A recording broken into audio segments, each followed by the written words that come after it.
Greetings, members, one and all of the Salivation Nation. The price we are paying for gold and silver above spot price has really increased a lot, even in the past couple of weeks. How long will this continue? We'll talk about that in this video. Let's explore.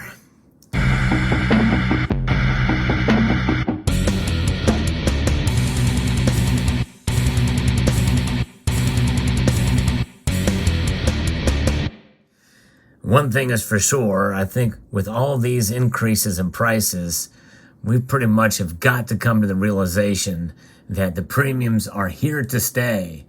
These high premiums are really hurting those of us who are accumulating gold and silver as wealth preservation devices, because it's riskier because of these premiums that you may not get back, at least to the same extent and the same percentage that you're paying out of pocket in order to buy them from the point of sale.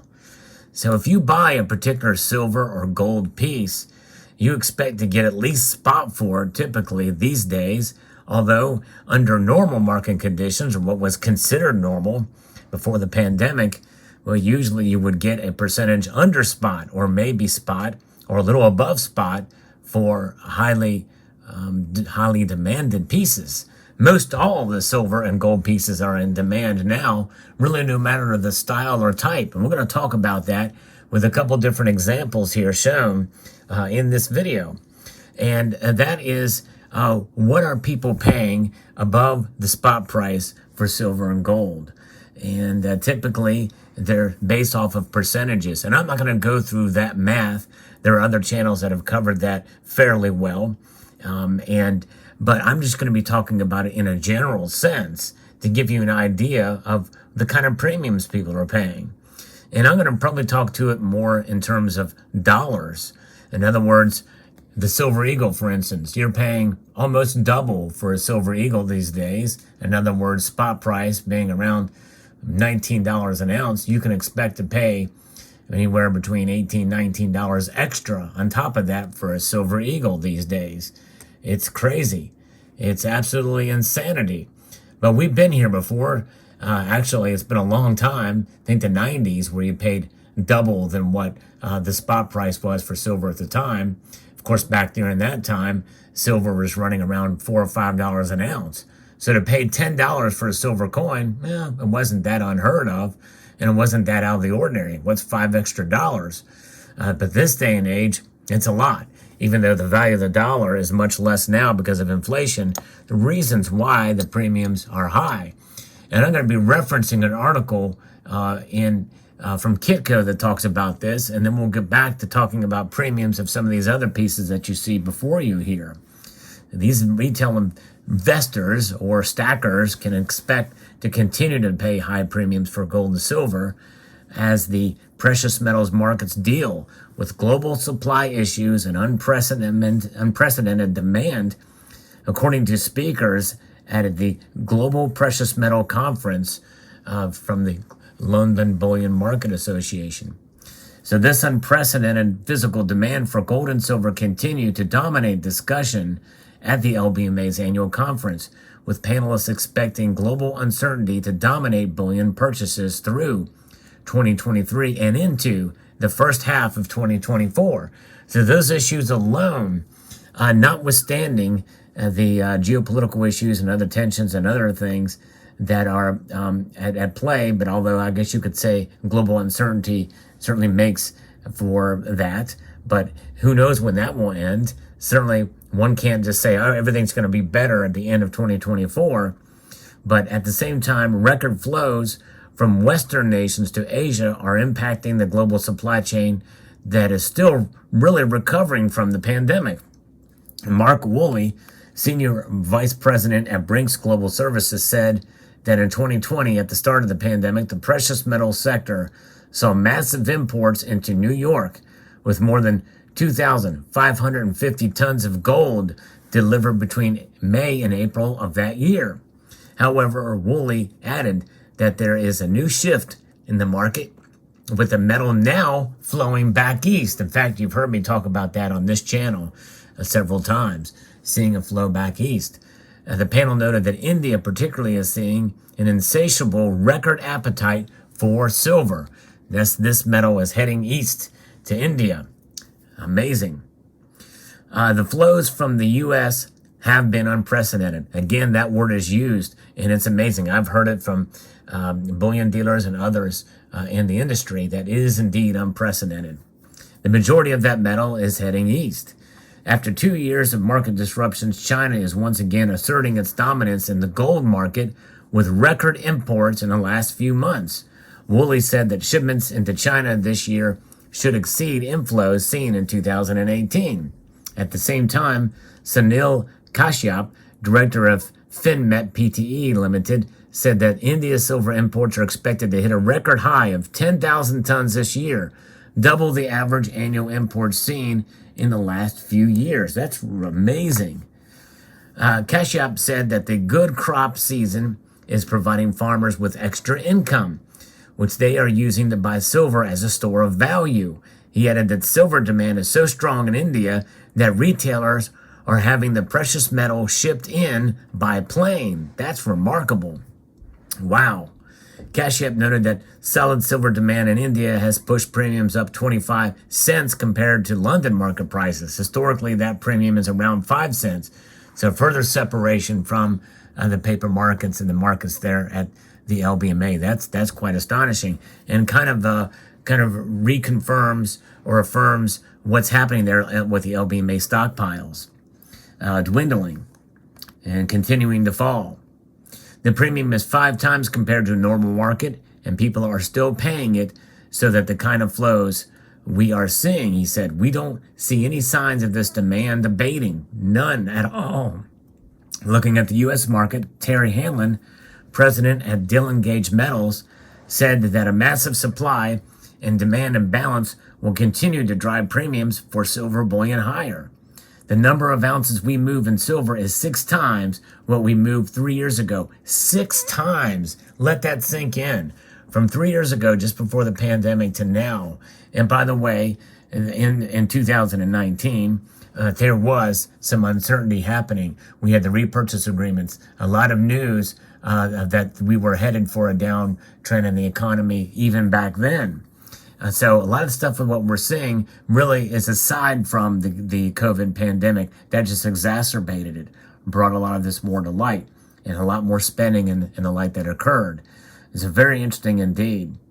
So the number of ounces we move on silver has again multiplied by 6 times in a normal week, normal month, normal year. On the supply side, Hanlon said that the products from the U.S. Mint remain the biggest hurdle in the silver market.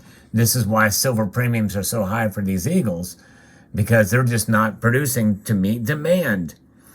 The U.S. Mint has had issues getting silver blanks to make their coins. And there could be some truth to that, although I would think that in order, as a mandate from Congress, on the legislation, they need to work to narrow those supplies, to fix them. In other words, get more blank suppliers. Find a business that can do it to make it happen. I guess it's not easy to do, to just start a company to make that occur. But they had like 4, now they're down to 2. Sunshine Minting being the most predominant one to supply these blanks. Hanlon noted that the U.S. Mint has said that it is going to only mint 11 to 12 million American silver coins this year. The only thing that I can see that will happen is premiums will continue to go up. They have doubled for silver eagles, approximately. Hanlon said that because of growing demand for precious metals bullion, his company has had to ship products from Turkey and Australia. Extra transportation costs have added to the higher premium, and it also puts a strain on the supply chains. So, to what is driving retail demand for gold and silver? Hanlon said that investors are looking for safe haven assets as global uncertainty remains high. Fear is what is driving this industry. FOMO, fear of missing out, fear in general. Consumers are really afraid of their own currencies, and that is what is driving the market. And that is somewhat, to an extent, healthy fear, because we're all kind of afraid of what's happening there. But we should not let fear necessarily drive our purchasing or let emotion drive it. But you can have a healthy fear of where we're heading in this country and be prepared and act under the notion of preparedness, rather than just purchasing out of fear. But fear is what is driving it. While gold and silver have seen a healthy physical demand, investment flows continue to dominate the price action, which has been in a solid downtrend through most of 2022. So that's pretty fascinating. And investment flows continue to dominate this price action. And even though that price action is down. However, some analysts at the LBMA conference said that investors shouldn't ignore physical demand, even if it is having little effect on prices. Don't shortchange retail demand. It can be as impact as ETF demand is on the right day, said James Steele, chief precious metals analyst at HSBC Bank Securities, in his concluding thoughts at the conference. So don't shortchange retail demand. I think he meant it can be as impactful as ETF demand on the right day. In fact, I have heard that, and again, I can't back this up, but I saw in another article I was doing some research that ETF demand has fallen, and retail demand is up. So very interesting indeed to see, and that's just it. Strong physical demand for gold and silver tells you where prices are going in the long term. There's another piece that talks about this as well. It's quite intriguing. But let's get back to some of this as far as gold is concerned too. Gold demand is driving up too, and you're seeing premiums increase, especially for coins like sovereign minted, like the maple leaf here. Not as affected though as the eagle. And the eagle, you're paying upwards of $200 to $215, maybe $230 an ounce above spot for an American gold eagle. And why is that, especially for the American gold eagle? Well, because they're winding down production for the gold eagle this year, which they normally do, but exacerbated by the already high demand for gold this year. You're starting to see that start to just exaggerate itself with these high premiums. So gold eagles, I would not buy right now. You're paying basically collector prices for them, for the high cost of gold. There's other gold options out there too. Other sovereign minted gold coins still have high premiums, but less if you're going to buy. You can also look at the LMU coins, the 20 franc fractionals here. If you're on a budget, this is a good alternative. Even though as you start to see the trickling demand, increased demand for these pieces, you may see the premiums start to rise if they haven't already to some extent as well. There's other pieces like 1 ounce rounds that you can find fairly at higher prices. As people move to generic or privately issued pieces, you're going to see demand increase on these. I paid a fairly high premium on this, and $25 for that piece. Also paid a high premium for this bar here recently, and I probably shouldn't have done it, but it looked so nice. It's an attractive. I like the size of this, and at a local coin shop I had it, they were charging a fairly high price for it. I went ahead and bid on it. Sometimes when you see it in hand, it's hard to resist, and that is a fault as a collector or somebody who likes precious metals. But you know, this kind of premium, $5-6 an ounce, it may become something that's going to be somewhat regular, and they're here to stay. How long will it last? Well, as long as the demand keeps up, as long as we still see disruptions in the supply chain, as long as we see uncertainty in the markets, and as long as we see mints underperforming to produce, well, that's where it is. Now, another exception to that are pieces that are specialty made with set premiums that really have not changed. And an example of this is the Salivate Metal Round. Now, these are technically on sale right now. The link to purchase is in the description below. The premiums, though, have not increased in these in months. In fact, a couple of months ago, they went, quote, on sale. They lowered their premiums, and it was supposed to be a temporary thing, but it stayed and it stuck. And right now, this is about what you would pay for some relatively, for some other privately issued bullion out there. These typically have a higher premium. Some of the more collectible pieces like this, this is not really considered a bullion product, even if the premiums are about getting closer to it. We've seen this before with this specific round when it was sold at APMEX, and they sold out of them because the premium didn't go up on these. They stayed static. Will that happen at JM Bullion? I don't know. They went on sale, and that's how these sold out before. But I have noticed that the sales on these have kind of picked up, because when you look at the actual premium, it's not as bad. It's still relatively high, but compared to what some of the other offerings out there, it's becoming somewhat competitive as a bullion product. That actually amazes me. But nonetheless, there's plenty of these in stock. I'm not trying to say there's a limited amount or anything like that. At least from last time I've heard there is. But nonetheless, it's becoming somewhat of a competitive product. Still, again, I would not buy these to stack per se, unless you just are interested in the design and look of it. But it very well could come a day if JM Bullion decides not to raise the premiums back to where they were when they were first issued.